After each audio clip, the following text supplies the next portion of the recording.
മാതാപിതാക്കളെ സംബന്ധിച്ചിടത്തോളം എന്താ ചിന്തിക്കുക? ഈ കുട്ടിയൊക്കെ വളർന്നു വന്നാൽ അതെനിക്ക് എത്ര ഉപകാരമായിരിക്കും എന്നല്ലേ ചിന്തിക്കാം. എന്നാൽ ആ കുട്ടികളെ കൊണ്ട് കിട്ടുന്ന ഉപകാരമെന്ന് പറഞ്ഞാൽ നമുക്ക് ജീവിച്ചിരിക്കുന്ന കുട്ടികളെ കൊണ്ട് കിട്ടാത്ത ഉപകാരമാണ്. അതെന്താ ഉപകാരം? ആ കുട്ടികൾ പാപമില്ലാത്തവരാണ്, അവർക്ക് പൊറുക്കലിനെ തേടേണ്ട ആവശ്യങ്ങളില്ല, എന്തായാലും പൊറുക്കലിനെ തേടാന്നുള്ളൂ. മനസ്സിലായി? ആ കുട്ടികൾ സ്വർഗത്തിന്റെ അത്യുന്നതങ്ങളിൽ എത്തുമ്പോൾ 10, 70, 80 കൊല്ലം ജീവിച്ച മാതാപിതാക്കൾക്ക് അവിടേക്ക് എത്താൻ യോഗ്യത ഉണ്ടാവില്ല. അതിനുള്ള അതിനുമാത്രം തെറ്റുകൾ അവർ ചെയ്തിട്ടായിരിക്കും. എന്നാൽ ആ കുഞ്ഞു മക്കൾ ഇരിക്കുന്ന സ്വർഗ പദവിയിലേക്ക് ഈ മാതാപിതാക്കൾ എത്താൻ ആ മക്കൾ കാരണമാവുന്നതാണ്. അത്ര ഉപകാരം ദുനിയാവിൽ മക്കളെ കൊണ്ട് കിട്ടുമോ? അത്ര ഉപകാരം മക്കളെ കൊണ്ട് കിട്ടുമോ? ആ കുട്ടികൾ നമ്മളെ കൂടെ ജീവിച്ചിരുന്നാൽ നമുക്ക് അത്ര ഉപകാരം കിട്ടും. എത്ര സ്ഥലത്താ ഖുർആൻ പറഞ്ഞ 3 ആയത്തിൽ പറയുന്നുണ്ട്.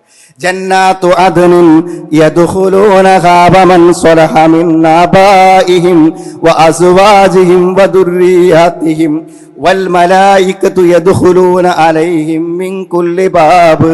ജന്നാത്തു അദ്നിൻ, ശാശ്വത സ്വർഗ്ഗം, അതിൽ പ്രവേശിക്കും. വമൻ സ്വലഹ മിൻ ആബാഇഹിം, അവരിൽ നല്ലവരായിട്ട് അവരുടെ പിതാക്കൾ, അവരുടെ ഇണകൾ, അവരുടെ മക്കൾ, അവരുടെ എല്ലാ വാതിലൂടെയും കയറിപ്പോകാൻ വേണ്ടി മലക്കുകൾ അവിടെ പ്രവേശിക്കുന്നതാണ്. അപ്പോൾ ആലോചിച്ച് നോക്കും നിങ്ങൾ, അവരെ ഒന്നിച്ച് സ്വർഗത്തിൽ കയറ്റുന്നതാണ്.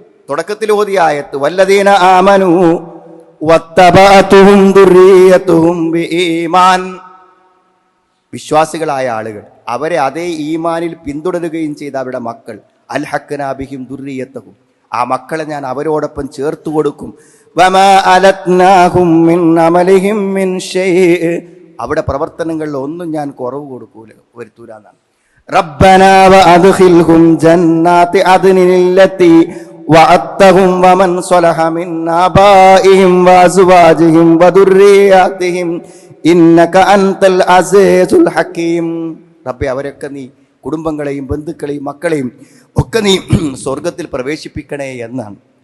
അപ്പൊ സ്വർഗത്തിൽ പ്രവേശിക്കാൻ ആ മക്കളെ കൊണ്ട് ഈ മാതാപിതാക്കൾ സ്വർഗത്തിന്റെ ഉന്നതിയിലെത്തും എന്നാണ് ഈ ആയത്തുകളും ഈ നബിവചനങ്ങളും എല്ലാം.